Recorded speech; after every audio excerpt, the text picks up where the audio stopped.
મહત્વપૂર્ણ સમાચાર પ્રાપ્ત થઈ રહ્યા છે। અંબાજી સહિત ઉત્તર ગુજરાતમાં ભૂકંપના આંચકા અનુભવાયા છે, જેને લઈને મહત્વપૂર્ણ સમાચાર આવી રહ્યા છે।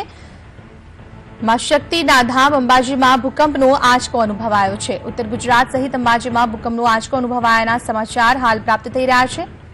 હિંમતનગર અને ઈડરમાં પણ ભૂકંપના આંચકા અનુભવાયા છે। લોકો ભયના માર્યા ઘરની બહાર પણ નીકળી ગયા છે। યાત્રાધામ અંબાજીમાં પણ ભૂકંપનો આંચકો આવ્યો। ઉત્તર ગુજરાતમાં ભૂકંપના આંચકાથી તમામ લોકો ભયના ઓથાર હેઠળ છે। હિંમતનગર તથા ઈડરમાં પણ ભૂકંપનો આંચકો અનુભવાયો અને લોકો ઘરની બહાર આવી ગયા છે।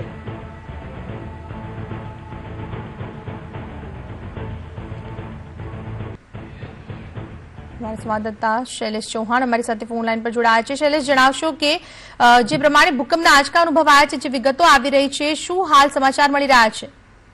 જી, ભૂકંપનો આંચકો થોડી વાર પહેલા આવ્યો તો પ્રથમ સાબરકાંઠાના ઈડરમાં અનુભવાયો હતો, ત્યારબાદ હિંમતનગરમાં અનુભવવામાં આવ્યો હતો। હિંમતનગરના અમુક વિસ્તારમાં અનુભવાયો છે, જે પોલો ગ્રાઉન્ડ, મોતીપુરા અને ઈડરના તળેટીવાળા વિભાગમાં। જી, માહિતી બદલ આપનો આભાર।